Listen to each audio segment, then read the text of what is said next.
እኔ እኮ ሁሌ የምናገራለሁ ከልዕልቷ ጋራ አትጣሉ፣ ግጭት አትፍጠሩ እላለሁኝ። አዎ እሷም ተናገረች እኮ በአንደበቷ አንበሳን የውሻ ጩኸት አያንጫጨውም፣ ተልባ ቢንጫጫ በአንድ ሙቀጫ ብላለች። እናሳ አሽቃባጮች ነገረኞች ቢንጫጩ በአንድ ሙቀጫ። ቅማምዬ የኛ ልዕልት የኛ ንግስት ማለት ነው። ማንም ሰው ቢሳደብ ምንም የማይመስላት ምናምን ነገር ቦታ ማሰጥ ልጅ ናት የኛ ንግስት ማለት ነው። ይኸውላችሁ እንደ አህያ መደብደብ የለመዳችሁ አህያ የሆናችሁ ሰዎች አላችሁ። በቃ ይሄን አለለ ነገሩን ሚዛናዊ አድርጋችሁ ማታገናዝቡ አላችሁ። አሁን ብሩኬና ሃይሚዬ ጋር ስተት ሊኖር ይችላል አይደለ? ብሩኬ ጋር አንተ ጋር ስተት አለ፣ ሃይሚ አንቺ ጋርም ስተት አለ። አዎ ድብን ያለ ስተት ሁለቱም ጋር አለ። ምንድነው ሃይሚዬ ስተት እንደ ስተት ከታየ ያንን ቦጭዋጫ ሐሳብ መደገፏና እዛ ቤት ምናምን ነገር መግባቱ ነው።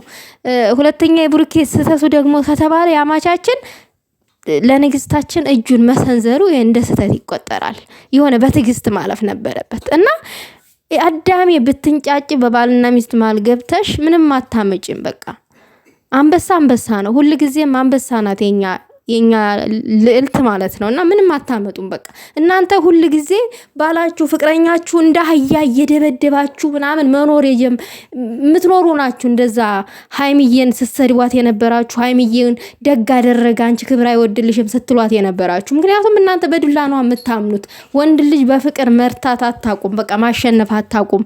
እና እንደ አህያ መደብደብን አትምረጡ። አንዳንድ ጊዜ ራሳችሁን ማስከበር አለባችሁ። ወንድ ልጅ እየደበደበ እንዲያኖርሽ መፍቀድ የለብሽም። በቃ በፍቅር ማሸነፍ ያለብሽ ቦታ ላይ ማሸነፍ አለብሽ። ብሩኬና ሃይሚ እንኳን ለድራማ ለማስተማር ያክል እያደረጉ ያሉት ነገር እንጂ የምር ተጣልተው አይደለም። ሰው ግን ለድራማም ቢሆን ይደብራል። ልዕልታችን እንድትነካብን አንፈልግም። ብሩኬም ቢሆን ማንም ሰው እንዲነካው አንፈልግም። አማቻችን ነው። አለቀ። 4 ነጥብ። ግን እናንተ ስሬስ ሆናችሁ ሃይሚን የምትሰድቧት ሰዎች የወረዳችሁ ናችሁ። በቃ ለራሳችሁ ክብር ማሰጡ ናችሁ። ክብር አሰጡም በቃ። እና የሃይሚዬ ስቶሪ በጣም ስለተመቸኝ ነው።